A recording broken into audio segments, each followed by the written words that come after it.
Hola, hola, buenos días. Espero que todos estén bastante bien, que les haya alcanzado esta semana, ¿verdad? Para reflexionar bastante. No sé si es como muchos que les necesitan unos 15 días más para seguir reflexionando, ¿verdad? De todo esto, pero bueno, eh, yo realmente me siento bastante honrado de poder estar aquí parado frente a ustedes con un micrófono hablando de un tema tan chiva, ¿verdad? Los malos de la Pascua, estas series que José siempre tira así como bastante bonitas. Y bueno, me pidió que viniera y yo realmente encantado. Para mí realmente es un privilegio, es un honor. Creo que para cualquier persona poder estar delante de otras personas hablando de la gracia de Dios, creo que es un honor, ¿verdad? Y es un privilegio. Así que yo primero quiero que cerremos los ojos 2 segunditos porque yo antes de dar una charla siempre le pido al Espíritu Santo que venga, ¿verdad? Porque si lo hago de lo que yo puedo hablar, probablemente sea un desastre y yo sí necesito muchísima ayuda del Espíritu Santo para que lo que vaya a decir hoy sea realmente lo que ustedes necesiten escuchar y lo que Dios quiera compartirles por medio de mí. Así que vamos a cerrar los ojos 2 segunditos. Dios, te damos gracias porque nos regalas un día más de vida, porque nos permites estar aquí, Dios, porque nos permites estar recibiendo y celebrando uno de los días más importantes de la historia y es tu resurrección, Dios. Gracias, Padre Santo, porque podemos estar aquí, porque estamos sanos, Padre Santo, porque podemos venir y escuchar. Te pedimos, Espíritu Santo, que vengas, que desciendas, que estés aquí en este lugar, Padre, y que lo que yo tenga que compartir sea lo que tú quieres que ellos escuchen por medio de mí. Gracias, Dios, te damos en el nombre de Jesús. Amén. Los malos de la Pascua. ¿Cuántos de ustedes han escuchado hablar de algo llamado el corredor de la muerte? Creo que la mayoría en algún momento hemos hablado o hemos escuchado hablar del corredor de la muerte. Este es el nombre que se le da a un conjunto de celdas que están las personas, valga la redundancia, condenados a muerte. ¿Verdad? Es una sección generalmente en una prisión donde se encuentran celdas con los individuos que están a la espera de una ejecución. Algunos prisioneros pueden pasar inclusive años en el corredor de la muerte. Ellos están completamente aislados 23 horas al día. Solo tienen 1 hora al día para salir a una especie de patio, pero en realidad es otra celda un poquito más grande donde les pega un poco de sol 1 hora al día. Las celdas de ellos generalmente son de 6 metros cuadrados. Yo quiero que ustedes se imaginen estar en un lugar de 6 metros cuadrados 23 horas al día. Ellos no se pueden comunicar con otros presos y si necesitan ir a algún lugar, a alguna cita médica, a donde sea que ellos van, siempre van escoltados por un guardia y van esposados. El tiempo promedio, gracias Lorita, el tiempo promedio de las personas que están en el corredor de la muerte, el tiempo promedio es de 13 años. 13 años en no sé, en un cuadrado de 6 metros cuadrados, con 23 horas al día ahí encerrados. Hay hubo una persona que duró 48 años en un corredor de la muerte. Ellos viven con incertidumbre porque cuando están ahí, muchas veces están en espera de su apelación o en espera de la ejecución, ¿verdad? Ellos no saben cada vez que tocan la puerta si les van a dar de comer o ese día se los van a llevar propiamente a ser ejecutados. No saben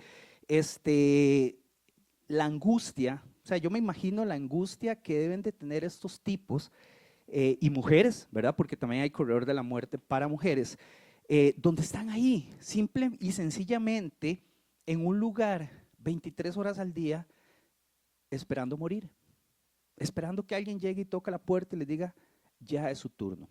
En Estados Unidos la pena de muerte es legal en 27 estados de los Estados Unidos. Es legal la pena de muerte. Ahora, yo me imagino qué podrán pensar las personas que están ahí. Pues sí he escuchado o sí he leído ahora que me di la tarea de investigar un poco que hay muchísimas historias de personas que estuvieron en el corredor de la muerte siendo inocentes. al final de cuentas, de hecho, este hombre que duró 48 años en el corredor de la muerte era inocente y salió inocente. Obviamente le dieron ahí pues algún dinero ahí, pero absolutamente, yo creo que no hay nada que compense el estar 48 años de su vida en el corredor de la muerte esperando morir por algo que no hizo él, ¿verdad? Yo no sé si muchas de estas personas, cómo habrá sido su vida, cómo habrá sido su infancia, si tendrán o no tendrán relación con Dios, pero yo no me imagino el estar 23 horas encerrado esperando morir y no enojarse con Dios, si es que ellos llegan a creer en un Dios, ¿verdad? Ahora, yo pregunto, ¿cuántos de nosotros hemos crecido en un mundo o hemos sido instruidos bajo la norma que vivimos con un Dios castigador? ¿Verdad? Ese Dios tal vez del Antiguo Testamento, ¿verdad? Que era un Dios que realmente castigaba, ¿verdad? O sea, en mi caso personal, yo crecí dentro de un mundo tan religioso, ahora estaba hablando con ella, ¿verdad? Que digamos, las personas católicas, sumamente católicas y religiosas, y están las personas evangélicas sumamente religiosas, ¿verdad? Pasa lo mismo en ambos extremos. Bueno, pues yo vengo de la familia evangélica sumamente religiosa. Yo vengo instruido bajo una verdad de que hay un Dios castigador, ¿verdad? De que muchas de las cosas malas que a nosotros nos pasan es porque hicimos algo malo y Dios nos está castigando. Es porque se lo merece. Es porque algo tuvo que haber hecho usted tan malo que Dios lo está castigando viviendo lo que usted está viviendo en este momento. En Juan 9, del 2 al 3, dice, y le preguntaron sus discípulos diciendo, Rabí, ¿quién pecó, este o sus padres, para que haya nacido ciego? Respondió Jesús, no es que pecó este ni sus padres, sino para que las obras de Dios se manifiesten en él. Pero yo me quiero devolver a la pregunta que le hacen ellos, y es, ¿quién pecó, este o sus padres, para que haya nacido ciego? O sea, desde siempre creemos que cuando algo nos pasa es culpa de alguien. Alguien tiene que tener la culpa. Si un niño nace con algún problema, el niño hizo algo malo o los papás hicieron algo malo y Dios está enviándoles esta situación para que ellos lo vean como un castigo de algún pecado que hicieron los papás. O sea, desde siempre hemos tenido ese concepto de que cualquier cosa que nos pase es por algo. Y en la Biblia tenemos un ejemplo de eso, o sea, Dios, ¿quién tiene la culpa de lo que nos pasa? O sea, ¿quién fue? ¿El niño que nació ciego o los papás y Dios los está castigando por algo que ni siquiera hizo el niño, que hicieron los papás? Desde siempre hemos creído, la mayoría, no todos, es que Dios tiene la culpa de lo que nos está pasando. Estamos predispuestos a creer que somos tan malos o hemos sido tan malos en algún momento de nuestra vida que Dios nos castiga haciéndonos que nos pasen cosas malas, ¿verdad? Si por ejemplo, no sé, tal vez creemos que tal vez Dios no nos castiga, pero creemos que no nos bendice igual que bendice a otra persona. Estamos en el trabajo, estamos dando lo mejor de nosotros y a la par o por ahí hay un compañero que pues, no sirve para nada, ¿verdad? Y ahí está y de repente hay un ascenso y lo ascienden a él y no a mí. Yo no digo, Dios, no es que me estés castigando, pues no me está quitando el trabajo, pero estás bendiciendo más a esta persona. ¿Por qué? ¿Qué estoy haciendo yo que no merezco ser bendecido igual que esta persona? O vemos a alguna persona, algún amigo de la infancia o alguna persona y de repente lo vemos con un carro nuevo del año, eléctrico, ahora que están de moda. Y nosotros con un carro, ¿verdad? Que pasa en el taller y en el taller. Y bueno, de hecho a mí me pasó esta semana. Esta semana de casualidad en el bar venimos precisamente sacando el carro del taller, ¿verdad? Que ahí estaba con unos sonidos rarísimos. Y me topo yo un compa del cole. Pero esos compas del cole que usted dice, no, o sea, este mae, si acaso va a terminar el cole. Y si lo termina, habrá que ver cómo le va. Y veo a este mae con un carro eléctrico nuevo, sin placas, ¿verdad? Y entonces yo paro y tuve ese pensamiento, o sea, Dios, ¿por qué no me bendices con un carrito igual que a él? ¿Verdad? No le estoy diciendo que me castigue con el carro malo que yo tengo, gracias a Dios tengo carro, pero siempre pensamos que a veces Dios bendice más a otra persona que lo que nos puede bendecir a nosotros. ¿Por qué? Porque hemos hecho algo malo, porque hay un Dios castigador, porque hay un Dios que tal vez no nos mide a todos igual. A unos los mide de una forma y a otros de otra forma. Si a esto le sumamos las frases de esos espiritualistas increíbles, que por ejemplo en mi caso yo tengo una que amo con todo mi corazón y es mi mamá, ¿verdad? Que cuando ve que uno algo no está yéndole bien o algo no le está pasando, ¿verdad? Es como que se le acerca a uno y le dice, ma, es que, ¿por qué no te pones más con Dios? ¿Verdad? Entonces uno, ay, ma, o sea, o le dicen, no sé, échese agua bendita, o sea, como que le dan a entender, ma, es que Dios está alejado de usted. Algo está haciendo usted mal, que Dios está alejado de usted y por eso no le está yendo bien el trabajo, por eso le están pasando estos. O cada vez que nosotros fracasamos de una u otra manera, es como nuestra naturaleza echarle la culpa a Dios, ¿verdad? O sea, de alguna u otra forma. Yo les voy a contar un par de ejemplos míos de hace unos años que me pasaron. Cuando, bueno, yo soy una persona que siempre he practicado muchísimos deportes, ¿verdad? Hace unos meses vine aquí y compartí un poco de eso. Y recuerdo que cuando tomé la decisión de hacer mi primera maratón, era aquí en la sabana, me preparé, fui y la hice. Eran 3 circuitos de 14 kilómetros. El primer circuito lo hice súper bien, iba ahí rapidísimo, de lo más tuanes. El segundo ya iba ahí un poco más complicado. Y el tercer circuito, fue donde la chancha tuerce el rabo, ¿verdad? Dice el papá del pastor. Y, y empecé a correr, o sea, los primeros, digamos, para que se den una idea, el tercer circuito, que era de 14 kilómetros, duré más que lo que duré en los primeros 2 circuitos, que eran 28 kilómetros, ¿verdad? Yo caminaba, me sentaba en un caño, me levantaba, caminaba, me sentaba, no sabía ni qué hacer, me quería salir. Y un sobrino mío me empezó a acompañar y vamos, tío, y no, usted, ¿cómo ya le queda solo la última vuelta? Y empezamos a darle hasta que llegué a un punto en el que me pasó una señora. Era una señora como de 70 años. Era el último lugar de la carrera, ¿verdad? Yo me levanté y yo dije, no, suave un toque, o sea, al final me terminé echando un pique, ¿verdad? Con la señora de 70 años y los dos ahí dándole durísimo, ¿verdad? Y le gané, ¿eh? Me la eché a la viejilla.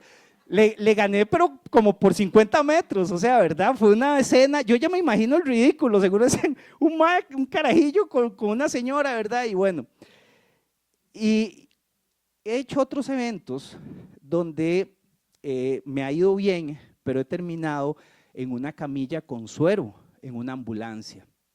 Uno de esos fue hace no mucho, hace poco, de hecho fue en Herradura, y cada vez que pasamos por el automercado de Herradura, ¿verdad?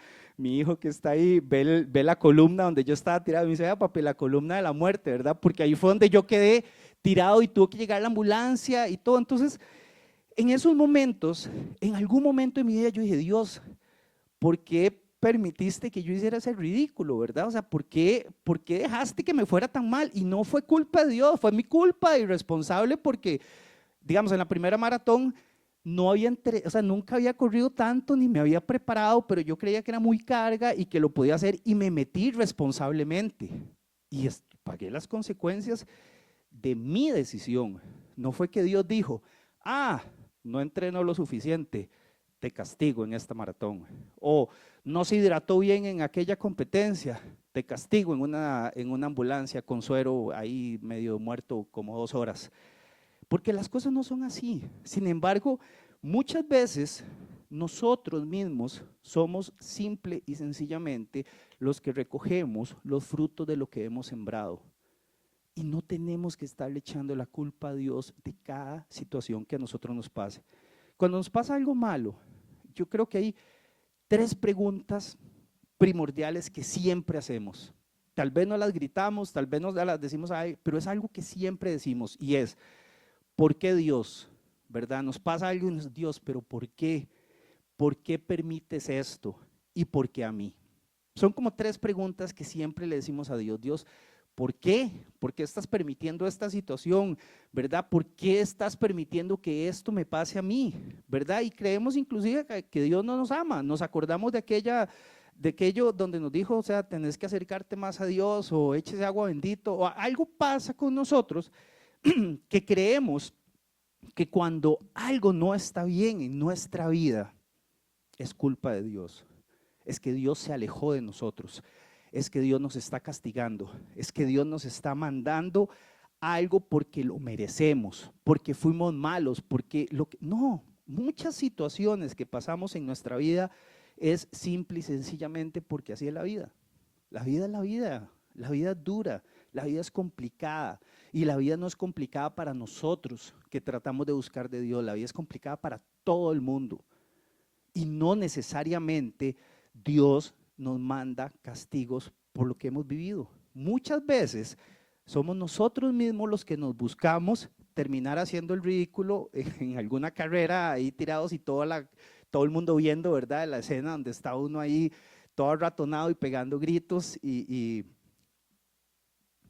yo la charla de hoy le puse como nombre a 3 metros de la cruz, ¿de qué lado estás? Y voy a hablar, hasta ahorita voy a empezar, todo esto fue introducción, ¿verdad? No crean que así vaya a ser la charla larga, pero quería llegar a este punto, ¿verdad? La charla hoy se llama A 3 metros de la cruz, ¿de qué lado estás? Quiero que empecemos hablando del Evangelio de Lucas. Lucas hace una recopilación para mí un tanto periodística, si se quiere, en donde el mismo Lucas nos comenta al inicio del Evangelio que dice, tal como nos lo enseñaron los que desde el principio lo vieron con sus ojos y fueron ministros de la palabra, me ha parecido también a mí, después de haber investigado con diligencia todas las cosas desde su origen. Así que Lucas nos trata de contar de la manera más exacta y desde los ojos o la perspectiva de las personas que estuvieron ahí la historia de Jesús. Entonces, yo quiero que ahora vamos a leer un poco de la Biblia, de Lucas, ¿verdad? Pero que entiendan esto, o sea, yo no sé si ya existía el periodismo en esta época o no, pero me parece que lo que Lucas está haciendo ahí, ¿verdad? Es decir, he investigado con diligencia, o sea, realmente hice mi tarea para poder comentarles a ustedes las cosas que las personas que estuvieron ahí vieron. Vamos a leer Lucas 23:32. Dice, también llevaban con él a otros dos, ambos criminales para ser ejecutados.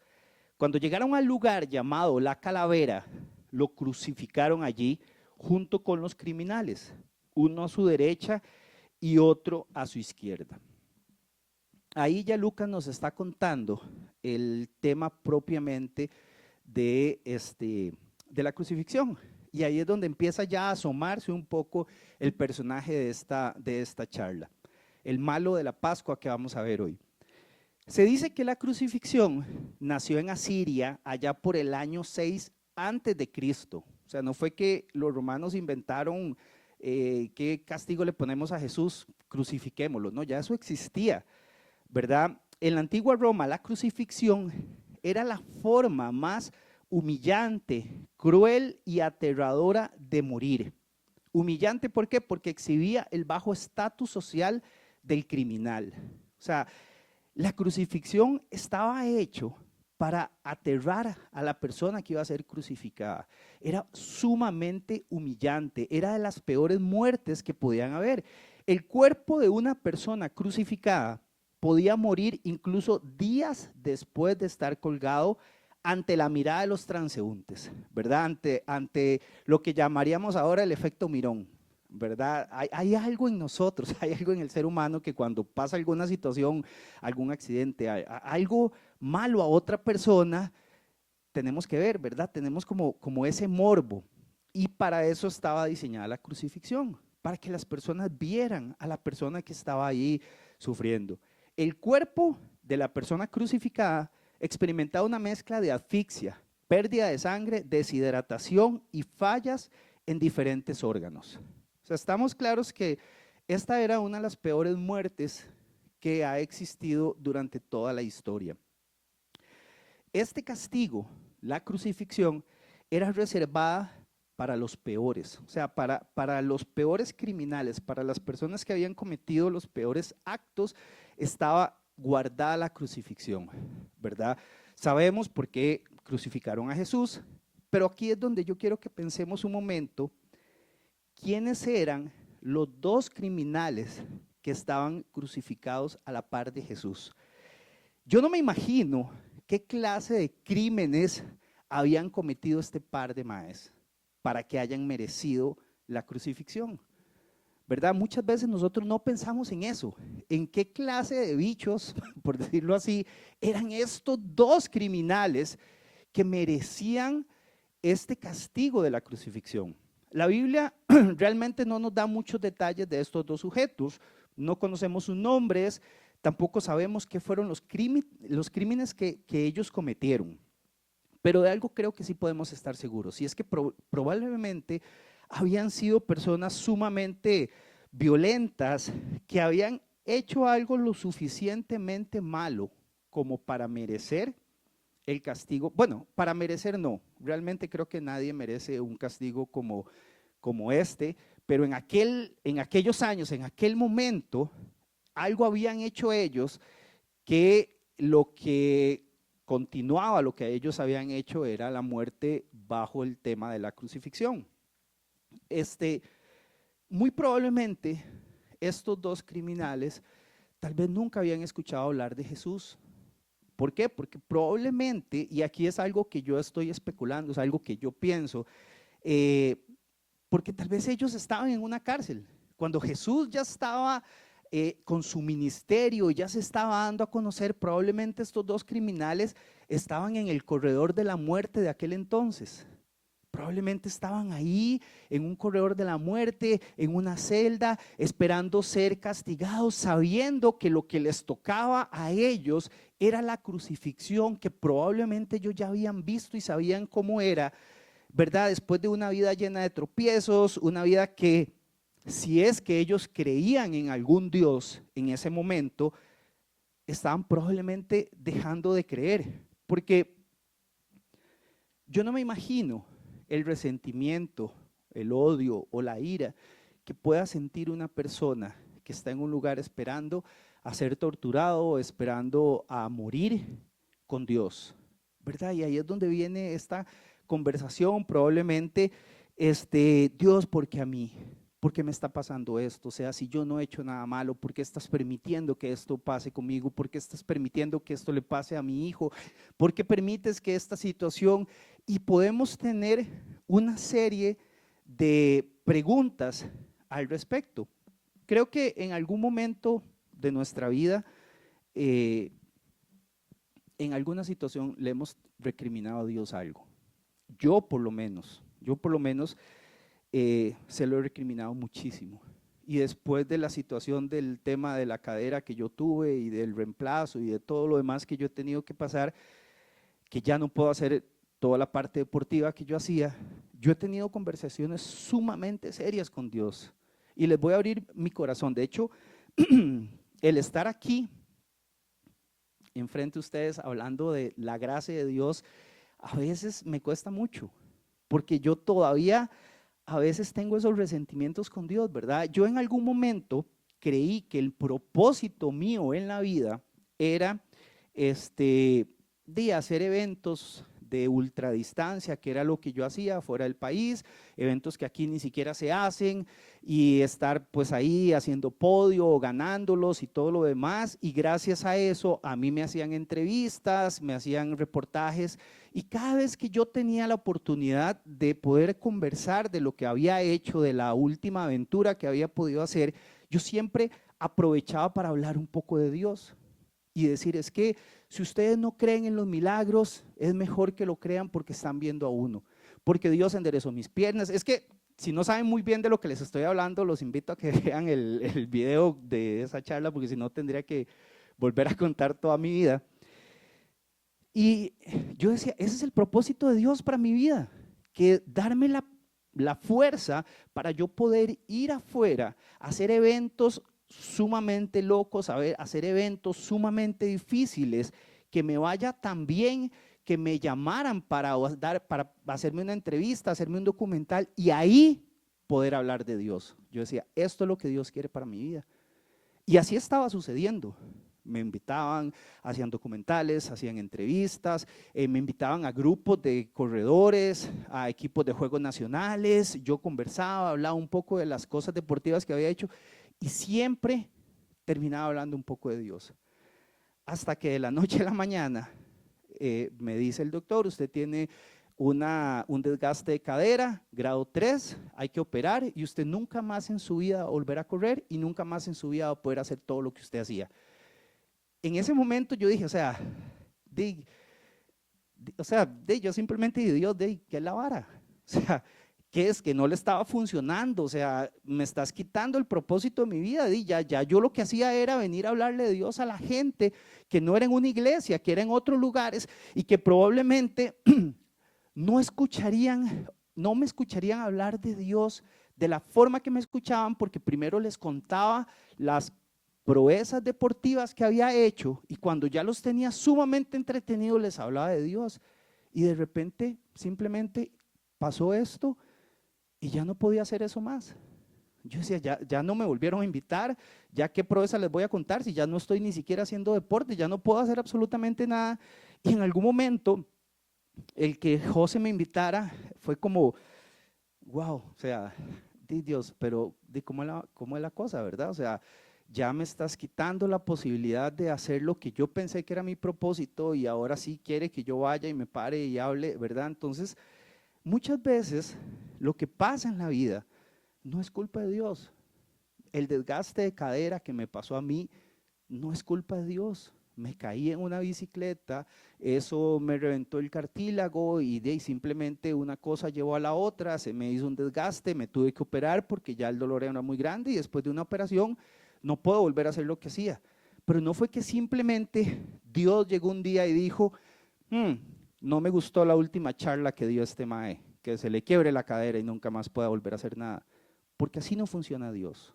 Por lo menos el Dios que yo conozco no es ese tipo de Dios. Entonces, a veces nosotros simple y sencillamente vivimos con un gran resentimiento contra Dios por situaciones en nuestra juventud, por situaciones en nuestra infancia, por situaciones actuales que estamos viviendo, que inconscientemente lo que hacemos es echarle la culpa a Dios de las cosas que nos están pasando. Voy a leer Mateo 27 del 37 al 42, dice, encima de su cabeza pusieron por escrito la causa de su condena. Este es Jesús, el rey de los judíos. Con él crucificaron a dos bandidos, uno a su derecha y otro a su izquierda. Los que pasaban meneaban la cabeza y blasfemaban contra él. Tú que destruyes el templo y en 3 días lo reconstruyes, sálvate a ti mismo si eres hijo de Dios. Baja de la cruz. De la misma manera se burlaban de él los jefes de los sacerdotes junto con los maestros de la ley y los líderes religiosos. Salvó a otros, decían, pero no puede salvarse a sí mismo. Y es el rey de Israel, que baje ahora de la cruz y así creeremos en él. Él confía en Dios, pues que lo libere Dios ahora, si de veras lo quiere. ¿Acaso no dijo, yo soy el Hijo de Dios? Ahora bien, imaginemos por un momento la escena. Imagínense que usted es uno de los dos criminales que está crucificado a la par de Jesús. Simplemente, probablemente usted no había escuchado hablar de Jesús, no sabía quién era, usted venía de una vida de tropiezos, una vida complicada, seguramente la infancia de estos dos hombres había sido una infancia complicada, ¿verdad? Esas personas que tal vez dicen, o sea, es que Dios nunca ha estado del lado mío porque yo no he parado de vivir una tras otra, ¿verdad? Probablemente si es que llegaban a creer en Dios, pensaban eso. Entonces, estamos ahí a la par de Jesús, estamos crucificados, tenemos muchísimo, muchísimo dolor en nuestro corazón, sabemos que vamos a morir y además de qué forma vamos a morir. Y de repente, a la par de nosotros, hay un tipo que no sabemos nada, que sabemos que está crucificado, que encima de su cruz dice Rey de los Judíos, y todo el mundo le empieza a gritar y a burlarse, y el tipo empezamos a escuchar que se hace llamar Hijo de Dios, que es Rey de los Judíos. Entonces en este momento tenemos dos opciones, y ahí es donde viene el nombre de la charla. Nosotros vamos a estar siempre a menos de 3 metros de la cruz, pero tenemos que decidir de qué lado estamos. En Lucas 27, 39 al 43, dice que uno de los criminales allí colgado empezó a insultarlo. ¿No eres tú el Cristo? Sálvate a ti mismo y no a nosotros. Pero el otro criminal lo reprendió. Ni siquiera temor de Dios tienes, aunque sufres la misma condena. En nuestro caso, el castigo es justo, pues sufrimos lo que merecen nuestros delitos. En cambio, no ha hecho nada malo. Luego dijo, Jesús, estamos hablando de él que está reprendiendo al otro bandido. Jesús, acuérdate de mí cuando vengas en tu reino. Te aseguro que hoy estarás conmigo en el paraíso, le contestó Jesús. Este es el personaje de nuestra charla. Este bandido es el malo de la Pascua del cual quiero hablarles de hoy.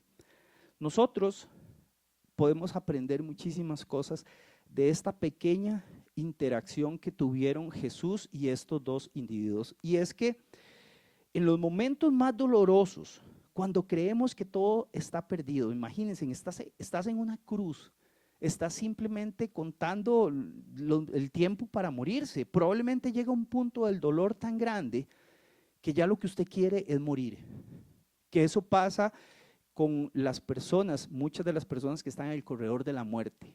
Hay muchas historias de personas que le dijeron al abogado, pare la apelación, ya quiero que me ejecuten, no puedo vivir en esta tortura más, no puedo vivir un momento más. Entonces, en los momentos más dolorosos de nuestra vida, cuando creemos que todo está perdido, Jesús va a estar a 3 metros de distancia, pero necesitamos escoger de qué lado de la cruz estamos. Siempre vamos a tener a Jesús ahí. Lo que tenemos es que escoger de cuál de los dos lados vamos a estar. Debemos escoger si estamos del lado de los que le van a seguir recriminando el resto de su vida, o de los que van a seguir reclamándole o echándole la culpa de todos los fracasos de su vida.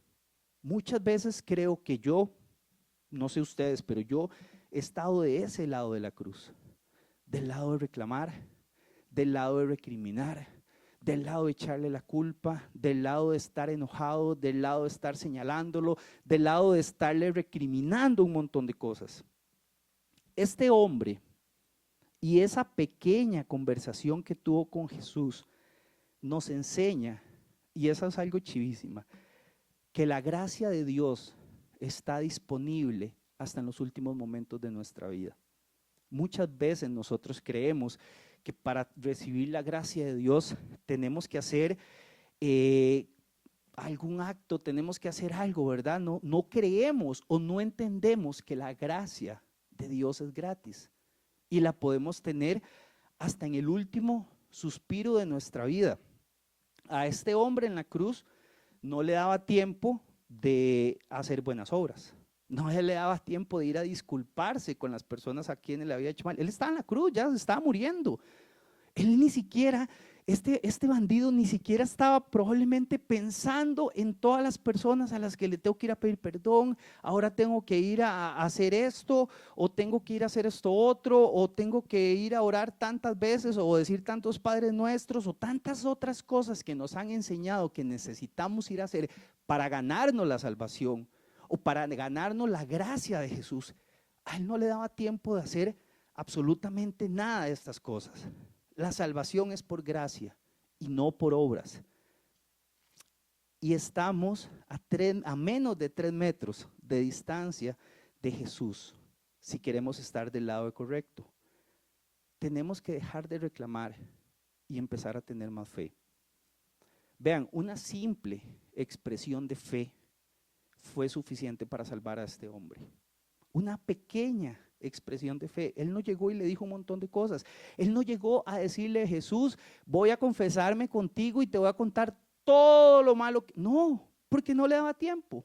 Él solamente tuvo una pequeña interacción con Dios. Y esto es fundamental para el mensaje de Cristo. Esta pequeña interacción que tuvo este criminal con Jesús en la cruz. Y es que todos, absolutamente todos, tenemos acceso a la salvación por medio de la fe en Jesús.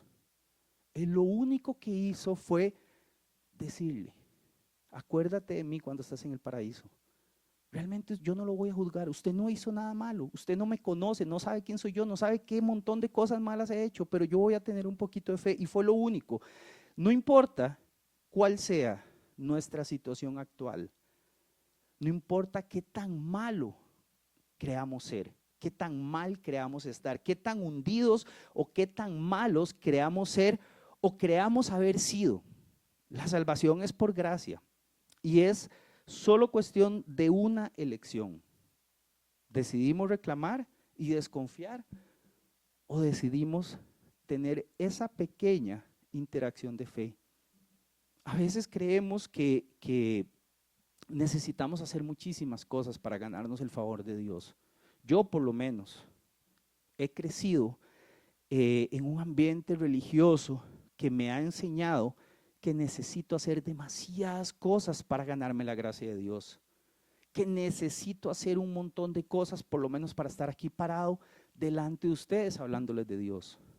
Ahora que yo estaba ahí sentado, simple y sencillamente lo que pasaba por mi cabeza era: sabes que yo soy demasiado malo, he hecho cosas demasiado malas como para estar ahorita en un rato parado delante de ustedes hablándoles de Dios. ¿Quién soy yo? Y empieza uno a pensar ese montón de cosas, porque nos han enseñado que no somos aptos, nos han enseñado que no somos merecedores de la gracia, nos han enseñado que hemos sido o somos o estamos haciendo cosas tan malas que Dios nos va a dar la espalda. Pero no es una decisión de Jesús, no es una decisión de Dios, es una decisión nuestra. Así que necesitamos recordar que no importa cuál ha sido tu pasado. El pasado no nos puede definir, no nos debe definir. No importa qué tan malo hayamos sido en nuestra vida. Cuántas veces nos burlamos de Dios, cuántas veces pensamos que no necesitábamos a Jesús en nuestra vida. Solo necesitamos una cosa, y es creer que su gracia está con nosotros. Nunca, nunca es tarde, nunca es demasiado tarde, nunca somos tan malos. Imagínense si este criminal, si este personaje, si este malo de la Pascua hubiera dicho: es que yo he sido tan malo en mi vida, y es que realmente había sido malo. O sea, es que estaba ahí crucificado, o sea, no era un angelito, no era una persona que estaba ahí por error. Era un criminal que para ese tiempo sus delitos merecían la crucifixión. Entonces, en ese momento, si este criminal hubiera dicho: suave, ¿cómo voy yo a decirle a Jesús, acuérdate de mí si yo hice esto, si yo hice lo otro, si yo maté, si yo robé, si yo aquí? Y empieza a pensar, nunca lo hubiera hecho. Él simplemente dejó de pensar. A veces nosotros necesitamos como desaprender ese montón de cosas que nos han enseñado, ese montón de cosas que nos han metido a la cabeza. Probablemente si este criminal hubiera crecido en una familia sumamente religiosa como yo, si piensa en todo lo malo que hubiera hecho, no le da tiempo y se muere, porque está ahí uno diciendo: ay no, ¿cómo le voy a decir esto? No, es que yo hice esto, yo hice lo otro, y no, y este es Jesús, y si no es, y si es, y es que él se le olvidó de mí, vea dónde yo estoy aquí. Y empieza, pues, cuando se dio cuenta se murió y nunca le dijo nada, porque no tenía eso en su cabeza, que muchas veces esa religiosidad que nos dice a nosotros que tenemos que hacer esto o comportarnos aquí o hacer este montón de cosas para poder ser aptos de la gracia de Jesús, ¿verdad? Una de las cosas que, por ejemplo, yo sé que a muchas personas religiosas viendo para adentro, digamos, ¿verdad? Para mi mamá, editen esta parte en el video, es, es por ejemplo esto, no sé si ustedes lo ven, o sea, yo tengo toda la mano tatuada y todo el pie tatuado, ¿verdad? Y simple y sencillamente esto fue un golpe durísimo para mi mamá, porque mi mamá es de las que usted se tatúa, se va para el infierno, punto, porque lo dice la Biblia en el Antiguo Testamento. Y entonces ha sido algo súper duro decir, o sea, es mi hijo, yo no quiero que se vaya al infierno, o sea, inclusive lo invitan a predicar. Entonces, a veces lo que necesitamos, simple y sencillamente, es desaprender ese montón de cosas que nos han metido en la cabeza y darnos cuenta que simple y sencillamente todos tenemos acceso a la salvación por medio de la fe en Jesús. Dejen de pensar en lo malo que han sido, dejen de pensar en lo malo que creen que son. Siempre tenemos una oportunidad. La cruz y Jesús está a menos de 3 metros de nosotros. Tenemos que decidir si seguimos del lado del que le va a seguir reclamando, del que va a seguir diciéndole cosas, del que le va a seguir echando la culpa, o estar del lado del que simple y sencillamente en algún momento se va a inclinar y va a decir: Jesús, acuérdate de mí cuando estás en el paraíso. Espero que les haya gustado, ¿verdad? Muchas gracias por escucharme, y creo que simple y sencillamente necesitamos tomar una decisión y necesitamos estar del lado correcto de la cruz. Desaprendan un poco de lo que se han metido aquí en la cabeza. Nadie es lo suficientemente malo como para no merecer la gracia de Dios. Ni siquiera el criminal que estuvo crucificado a la par de Jesús era tan malo como para no merecer. Y me encanta lo que Jesús le dice al final. O sea, esta noche vas a estar conmigo en el paraíso, punto, sin mucha cosa. Jesús no le dijo, ok, te voy a dar un día para que usted vaya y pida perdón, para que usted vaya y haga esto. No, simplemente Jesús se volvió y le dijo: mae, hoy estás conmigo en el paraíso, se acabó, gracias por tener fe. Es que es así de sencillo, y a veces creemos que no puede ser tan fácil. Tenemos que complicar las cosas, porque nos encanta complicar las cosas. Dejémonos de complicar las cosas, aceptemos que la gracia está ahí para cuando nosotros la pedamos, y tratemos de estar siempre del lado correcto de la cruz.